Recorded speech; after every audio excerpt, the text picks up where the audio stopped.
오늘 우리에게 주신 하나님의 말씀 열왕기상 9장 1절부터 28절까지 말씀입니다. 열왕기상 9장 1절부터 28절까지의 말씀 이제 봉독하겠습니다. 하나님의 말씀 경청하십시오. 솔로몬이 주님의 성전과 왕궁 짓는 일과 자기가 이루고 싶어한 모든 것을 끝마치니 주님께서는 기본에서 나타나신 것과 같이 두 번째로 솔로몬에게 나타나셔서 그에게 말씀하셨다. 내가 나에게 한 기도와 간구를 내가 들었다. 그러므로 나는 내가 내 이름을 영원토록 기리려고 지은 이 성전을 거룩하게 구별하였다.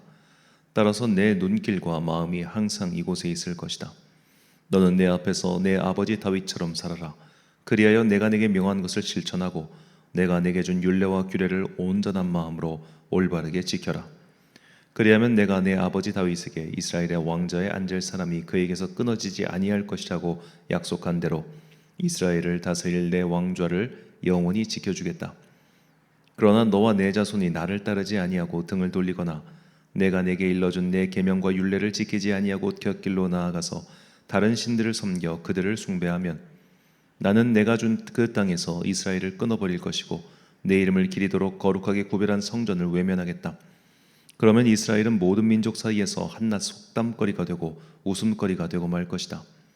이 성전이 한때 아무리 존귀하게 여김을 받았다고 하더라도 이곳을 지나가는 사람마다 놀랄 것이고 어찌하여 주님께서 이 땅과 이 성전을 이렇게 되게 하셨을까 하고 탄식할 것이다.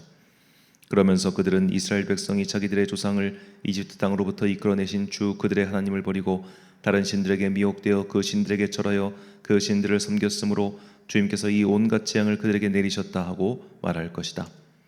솔로몬은 주님의 성전과 왕궁 이 두 건물을 다 짓는데 20해가 걸렸다. 두로의 히람 왕이 백향목과 잣나무와 금을 솔로몬이 원하는 대로 모두 보내왔으므로 솔로몬 왕은 갈릴리 땅에 있는 성읍 20개를 히람에게 주었다. 히람이 두로에서부터 와서 솔로몬이 그에게 준 성읍을 보았는데 그 성들이 마음에 차지 않아서 나의 형제여 그대가 나에게 준 성읍들이 겨우 이런 것들이요 하고 말하였다. 그래서 오늘날까지 그곳을 가브레 땅이라고 한다. 사실 이 일이 있기 전에 히람이 솔로몬 왕에게 보낸 금액은 금 120달란트나 되었다. 솔로몬 왕이 강제 노역군을 동원할 수밖에 없었던 까닭은 주님의 성전과 자기의 궁전과 밀로궁과 예루살렘 성벽을 쌓고 하솔과 무기또와 게셀의 성을 재건하는 데 필요하였기 때문이다. 이집트 왕 바로가 올라와서 게셀을 점령하여 불로 태워버린 일이 있었다. 그는 그 성 안에 살고 있는 가나안 사람들을 살해하고 그 성을 솔로몬의 아내가 된 자기의 딸에게 결혼 지참금으로 주었다. 그래서 솔로몬은 게셀을 재건하였다. 솔로몬은 강제 노역군을 동원하여서 낮은 지대에 있는 베토론을 재건하였다. 또 바알랏과 유다 광야에 있는 다드모를 세웠다. 그리고 솔로몬은 자기에게 속한 모든 양곡 저장 성읍들과 병거 주둔 성읍들과 기병 주둔 성읍들을 세웠다. 그래서 솔로몬은 예루살렘과 레바논과 그가 다스리는 모든 지역 안에 그가 계획한 것을 다 만들었다. 이스라엘 자손이 아닌 아모리 사람과 헷 사람과 브릿 사람과 히위 사람과 여부 사람 가운데서 살아남은 백성이 있었다. 솔로몬은 그들을 노예로 삼아서 강제 노역에 동원하였다. 그들은 이스라엘 자손이 다 전멸할 수 없어서 그 땅에 그대로 남겨둔 백성들이었다. 그래서 그들은 오늘날까지도 노예로 남아있다. 그러나 솔로몬은 이스라엘 사람 가운데서는 어느 누구도 노예로 삼지 않았다. 이스라엘 사람은 군인, 신하, 군사령관, 관리병, 거대, 지휘관, 기병대원이 되었다. 솔로몬의 일을 지휘한 관리 책임자들은 550명이었다. 그들은 작업장에서 일하는 백성을 감독하는 사람들이다. 바로의 딸은 다윗성에서 올라와서 솔로몬이 지어준 자기의 궁으로 갔다. 그때 솔로몬이 밀로궁을 완공하였다. 솔로몬은 한 해에 3번씩 주님의 제단에서 번제물과 화목제물을 드리고 또 주님 앞에서 분향하였다. 이렇게 그는 성전 짓는 일을 완수하였다. 솔로몬 왕은 또 에돔 땅 홍해변 엘롯 근방에 있는 에시온 게벨에서 배를 만들었다. 히람은 자기 신하 가운데서 바다를 잘 아는 뱃사람들을 보내서 솔로몬의 신하들을 돕게 하였다.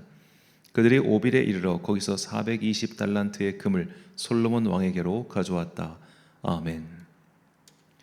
고생 없이 성공하면이란 제목으로 하나님의 말씀 선포하겠습니다. 옛날 성현들이 인생에는 3가지 큰 불행이 있다. 될 수 있으면 이것을 피하라고 했는데 첫 번째가 소년 등과 이른 나이에 성공하는 것이고 두 번째가 중년 상처, 이 중년의 나이에 배우자가 먼저 사망한 것이고 마지막 3번째가 노년 무전, 나이가 들어서 돈이 없는 것 이렇게 말했습니다.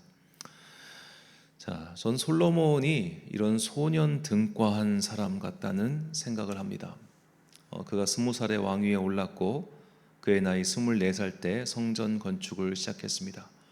그리고 7년 동안 성전 건축을 마쳤고 이후 13년 동안 그의 왕궁들을 건축했습니다. 그의 통치 40년의 한 절반 이상인, 그러니까 그가 생각하는 나라의 틀을 갖추고 건물을 갖추고 시스템을 만드는데 총 24년이 걸린 셈이죠. 자, 그렇게 내부 통치를 단단하게 다지고 만들어가는 시간 24년. 자, 그가 24년 동안 어찌 보면 이렇게 내부 정비에 전념할 수 있었던 것은 사실 그의 아버지 다윗이 외교를 잘해서입니다. 그의 아버지 다윗 때 다윗의 정책은 이렇게 볼 수 있겠어요. 적대하는 세력들은 철저하게 밟아버리고 우호적인 관계를 유지하고 싶은 세력들과는 좋은 관계를 맺었습니다. 그러니까 친구 맺는 것은 친구 잘 맺고, 친구가 배신하거나 혹은 먼저 공격한다, 철저하게 밟아버리고, 이게 기본적으로 다윗의 외교 정책이라고 저는 생각합니다. 자, 그렇게 해서 다윗과 친하게 지내고 싶어 했던 사람들, 그리고 친하게 지내는 사람 중에 두로왕 히람이 있었던 거예요. 그래서 히람이 이제 다윗의 아들 솔로몬이 등극하자 먼저 사신을 보내서 부친 때부터 이어온 좋은 관계를 계속해서 이어가고자 했던 것이죠. 자, 외교 관계와 사람의 어떤 친교 관계는 비슷하다는 말을 어느 외교 전문가가 했던 말이 들었습니다. 그러니까 외교는 51대 49의 예술이라는 거예요. 51대 49. 그러니까 각국이 외교 관계를 맺는데 한쪽이 일방적으로 많이 갖고 가고 한쪽은 아무것도 안 가져가는 그런 외교는 거의 없다는 겁니다. 외교를 잘한다고 하는 것은 나는 50일 가져가고 저쪽은 49 가져가는, 이게 잘한다는 거예요. 상대방보다 너무 많이 가져가도 문제가 생기고 상대방에 너무 많이 뺏겨도 그건 멍청한 짓이고, 이렇게 외교 전문가가 하는 얘기를 들었는데, 자, 다윗 때 두로왕 히람과의 관계가 이런 관계였다고 저는 생각합니다. 물론 좋은 관계였지만 사실 그때 두로는 그저 도시국가였고 다윗이 이끄는 이스라엘은 신흥 강국이었어요. 그러니까 신흥 강국이 싸우는 족족 이겨버리는 신흥 강국. 그러니까 두로왕 히람 입장에서는 관계를 좋게 맺어서 저들이 우리를 쳐들어오지 않게 만드는 그것도 있었던 겁니다. 당연히 다윗에게는 그렇게 영토 확장에, 그러니까 이스라엘은 그렇게 영토 확장에 막 목매다른 그런 나라가 아니었기 때문에 그들과 그냥 어떻게 보면 좀 좋은 관계 안 맺는 이 상태로 끝났는데, 솔로몬도 그 외교 관계를 이어서 59대 41, 아니 51대 49의 예술을 계속 지켜가면 됐는데 솔로몬은 조금 생각이 달랐어요. 자, 솔로몬과 두로왕 히람 사이에는 건축에 대한 어떤 계약을 맺습니다. 너희가 우리에게서 나지 않는 백향목 그거를 제공하고 대신 우리는 식량을 너희에게 제공할게. 이런 식으로 이제 물물 교환, 맛 교환 무역이 성사가 된 거예요. 그렇게 해서 20년 동안 백향목 보내주고 뭐하고 이렇게 서로 교환을 했겠죠. 그런데 사실 이 두로왕 히람이 그런 어떻게 보면 통상적 거래 관계보다 더 많은 걸 했던 거예요. 더 많은 걸. 그리고 이제 잘 맞췄으니까 또 고마운 마음도 있고, 그래서 이제 우리가 계속 좋은 관계 맺어왔는데 앞으로도 우리 잘 맺어보자 하면서 솔로몬이 히람에게 갈릴리 지방, 이스라엘 북쪽에 있는 갈릴리 지방의 성읍 20개를 이렇게 줍니다. 본문 10절부터 13절까지의 말씀. 솔로몬이 두 집 곧 여호와의 성전과 왕궁을 20년 만에 건축하기를 마치고 갈릴리 땅의 성읍 20곳을 히람에게 주었으니 이는 도로왕 히람이 솔로몬에게 그의 온갖 소원대로 백향목과 잣나무와 금을 제공하였습니다. 히람이 도로에서 와서 솔로몬이 자기에게 준 성읍들을 보고 눈에 들지 아니하여 이르기를 내 형제여 내게 준 이 성읍들이 이러한가 하고 이름하여 갑을 땅이라 하였으니 그 이름이 오늘까지 있느니라. 아멘.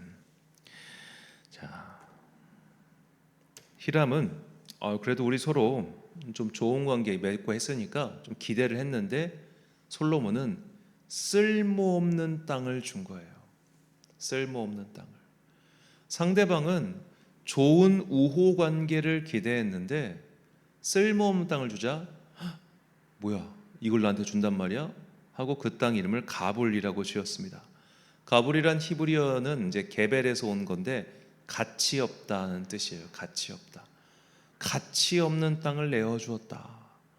자, 이게 얼마나 참 섭섭하고 실망스럽고 또 사실은 화가 난 일 아닙니까? 무시당한 거잖아요. 무시당한 거예요. 자, 그렇다면 솔로몬은 왜 두로왕 히람을 무시했을까요? 바로 이 두로가 지금 사실상 솔로몬에게 약간 조공을 바치는 수준, 그러니까 조공을, 정확하게 조공이라는 표현 나오지 않지만 거의 조공을 바치는 수준의 국가 상태였기 때문입니다.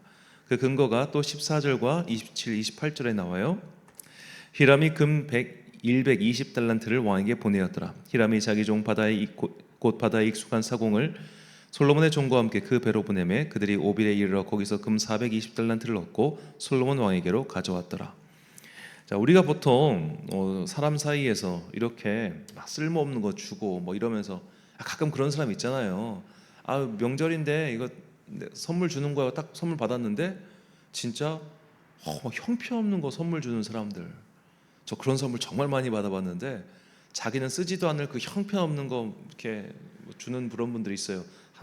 좀 송구한데 저도 그런 거 안 씁니다만. 자, 그런 식으로 자기도 쓰지 않는 형편없는 거를 상대방에 선물 줘놓고 의시되는 게 솔로몬이 지금 히람에게 보여준 태도였단 말이에요. 그런 태도를 보였는데도 히람은 솔로몬에게 금을 다시 제공하고 또 지금 뱃사공들을 제공해요. 뱃사람들을. 왜 그랬겠습니까? 약국이기 때문인 거예요. 약국이기. 이스라엘에 비해서 두로가 약한 나라였기 때문에 어찌 보면 그들의 그 강자에도 대꾸를 하지 못하는 게 현재 두로의 모습이었던 겁니다. 그러니까 이게 참 할 말이 없는 게 나중에 성경 후반부에 보면 이 구약 역사 마지막 후반부에 보면 북이스라엘 멸망과 남유다 멸망할 때 두로가 비웃고 조롱하고 심지어 피난민들을 좀 이렇게 하대하는 그런 일들이 벌어져요. 아니 옛날에 쥐들이 했던 거 생각을 해봐요. 옛날에 자기들이 이렇게 함부로 대했으니까 그게 돌아온 건 아니겠습니까? 그러니까 참 우리가 역사를 보면서 그래 참 생각을 많이 하게 만들어. 자, 이렇게 약소국이니까 두로를 무시하고 하대했어요. 반면에 솔로몬은 강대국에게는 깍듯했어. 열왕기상 7장 8절 말씀. 솔로몬이 거처할 왕국은 그 주랑 뒤 다른 뜰에 있으니 그 양식이 동일하며 솔로몬이 또 그가 장가든 바로의 딸을 위하여 집을 지었는데 이 주랑과 같더라. 자, 장가든 바로의 딸을 위하여 집을 따로 짓습니다. 여러분들 우스운 것은 바로의 딸이 언제 오느냐? 지금 바로의 딸과 혼인하기로 약조를 맺어놓고 바로의 딸이 온 게 아니에요. 왕궁 다 지어놓고 나서 그 딸이 옵니다. 그러니까 뭐 아무리 솔로몬의 궁이 화려하고 뭐 이렇게 지었어도 이집트에 비할 바가 있습니까? 이집트의 그 어마어마한 문명과는 사실 비교할 수가 없죠. 왜냐하면 국력 차이가 너무 많이 나니까. 국력을 고스란히 보여주는 거대 건축물들이 바로 이제 그게 거대 건축물들이 국력을 고스란히 보여줍니다. 이집트의 뭐 그 피라미드 뭐 궁이 그때는 얼마나 컸겠어요. 그러니까 국력상 비교가 되지 않으니까 어떻게든 뭔가 모양새도 만들어 보려고 자기 왕궁이랑 비슷한 양식의 그녀만을 위한 궁을 따로 질 정도로 강대국에게는 그렇게 지극정성이었던 거예요. 강대국은 그렇게 지극정성.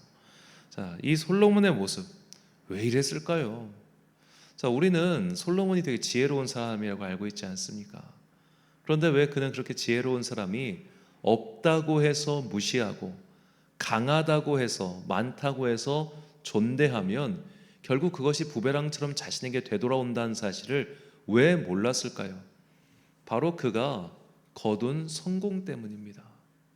그의 성공이 그의 지혜를 압도한 거예요. 그가 거둔 성공이 그의 지혜를 압도하는 일이 벌어진 이유는 그의 성공이 고생 없이 이루어 놓은 성공이기 때문입니다. 자, 솔로몬이 내부 정비를 다 마쳤을 때가 40대 중반이라고 했습니다. 40대 중반에 그의 전성기를 구가한 거예요. 40대 중반의 전성기를 구가하는 사람이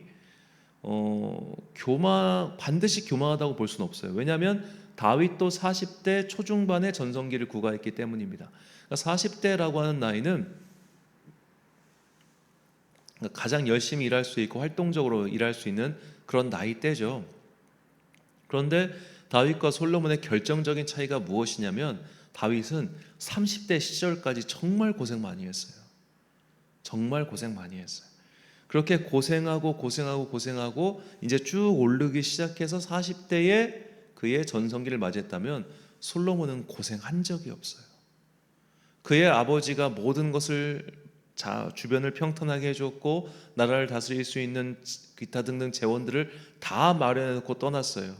그리고 내부 분란이 일어나긴 했지만 그것들은 너무나 이제 미비한 세력들이 되었기 때문에, 그의 아버지 때 큰일 다 치르고 이제 잔챙이들만 남은 것들은 그냥 올라가자마자 바로 제거해도 문제가 없었어요.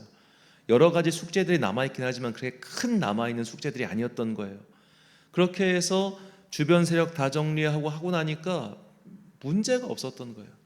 고생 없이 성공하니, 고생 없이 모든 것들이 순조롭게 진행되니, 고생 없이 자기가 이루고 싶은 것 다 이루어 놓으니까 그가 교만한 사람이 되었던 겁니다. 여러분, 아무리 지혜로운 사람도 성공이라고 하는 그 달콤한 열매를 먹다 보면 사람 이상해집니다. 그건 사람의 머리로는 통제할 수 없는 약물과 같아요.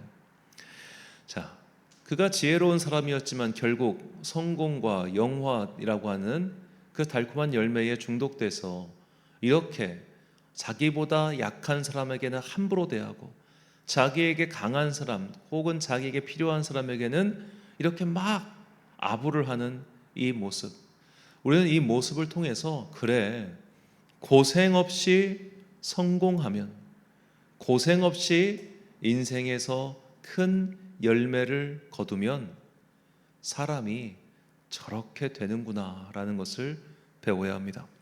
잠언 18장 12절 말씀입니다. 사람의 마음의 교만은 멸망의 선봉이요 겸손은 존귀의 길잡이니라. 아멘. 사랑하는 천안광성교회 성도 여러분, 그리고 이 새벽을 함께 깨우고 계신 귀한 주님의 자녀 여러분, 고생 없이 성공하면 교만해집니다. 고생 없이 성공하면 어려운 사람을 헤아리지 못하는 사람이 됩니다. 그러므로 지금 고생하고 계시다면 그 고생을 감사히 받아들이십시오. 그런 고생을 했으니 우리가 좀 사람다운 냄새 풍기는 것 아니겠습니까? 고생 없이 성공하면 그 성공의 열매를 감당하지 못하고 교만하게 굴다가 패망하는 일을 우리 주변에서 얼마나 많이 봅니까? 높이 올라갔다가 떨어지면 더 아픈 법이죠. 하나님께서 만약 나에게 고생만 주시고 성공의 열매를 주지 않으셨다면 그것은 아마도 내가 감당하지도 못할 그 성공의 열매에 취해서 망하게 될까봐 주지 않으신 것이라 그렇게 받아들이시기 바랍니다. 고생 없이 성공하면 교만해져서 결국 패망하게 될 것입니다. 바꿔 말하면 인생의 고난은 우리를 더 지혜롭고 사려 깊은 사람으로 만들어줍니다. 그러므로 지금 인생의 고난을 겪고 있다면 그것을 나를 겸손한 자로 만들어 존귀하게 만들고자 하시는 하나님의 계획이라고 여기시고 감사함으로 받아들여 보십시오. 성공했으나 교만한 사람보다 비록 고난을 겪고 어려움을 겪지만 겸손하여 존귀한 자가 훨씬 아름다운 법입니다. 우리를 겸손하게 하시어 존귀의 면류관을 씌우고자 하시는 주님의 뜻을 깨닫고 지금 겪고 있는 실패와 고난을 감사함으로 받아들이는 여러분과 제가 되시길 예수님의 이름으로 축원합니다. 기도하겠습니다. 사랑과 은혜가 충만하신 아버지 하나님, 인생의 모든 것들이 뜻대로 되자 솔로몬은 약한 자에게는 함부로 대하고 강한 자에게는 우대하는 그런 안타까운 사람이 되었습니다. 그의 지혜가 아무리 큰들 그 성공이라고 하는 달콤함에 취해서 마치 마약에 중독되듯 제정신을 차리지 못하는 것입니다. 주님,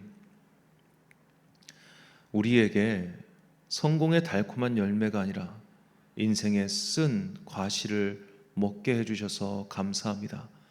그 인생의 쓴맛을 지금까지 느끼며 살아왔기 때문에 우리가 그나마 이렇게 사람답게 살고 있는 것은 아닌지요. 우리에게 주신 인생의 쓴 잔, 고난의 쓴 잔을 감사함으로 받아들일 수 있는 주의 자녀 되게 하여 주옵소서. 그래야 우리의 삶에서 겸손의 열매를 먼저 맺게 하시고 그 겸손을 통해 주님께서 우리에게 존귀의 면류관을 씌워주실 것을 믿습니다. 오늘도 내 삶에서 일어나고 있는 여러 가지 실패와 고난의 쓴 잔을 감사함으로 받아들일 수 있는 주의 자녀 되게 하여 주옵소서. 한 주간의 업무를 시작하는 월요일입니다. 오늘 새벽과 저녁이 또 일교차가 많이 난다고 합니다. 주님께서 우리 성도들의 오는 발걸음 지켜주시고 그들에게 따뜻한 성령의 두루마기를 입혀주사 그 새벽의 찬 공기와 저녁의 찬 바람이 그들의 몸을 상하게 못하도록 주님 눈동자와 같이 지켜주옵소서. 열심히 공부하고 있는 주의 자녀들에게 복과 지혜 내려주시고 그들이 자기의 할 몫을 다하여 부모에게는 기쁨이요 주님께는 그저 사랑스러운 아름다운 주의 자녀들 되게 하여 주옵소서. 얼마 남지 않은 시간 동안 그들이 최선을 다하여 다시 한번 굳세게 일어나기를 간절히 소망하오며 이 모든 말씀 우리 구주 예수 그리스도의 이름으로 기도드립니다. 아멘. 오늘의 기도 제목입니다. 고생 없이 성공하면 교만해집니다. 나는 어떤 고생을 했습니까? 그 고생을 통해 나는 어떤 사람으로 성장하고 있습니까? 고생이 준 열매가 무엇인지 묵상하며 감사의 기도를 드려보십시오. 오늘 주신 기도의 제목 가지고 기도와 묵상에 힘쓰는 하루 되시길 바랍니다. 기도하겠습니다.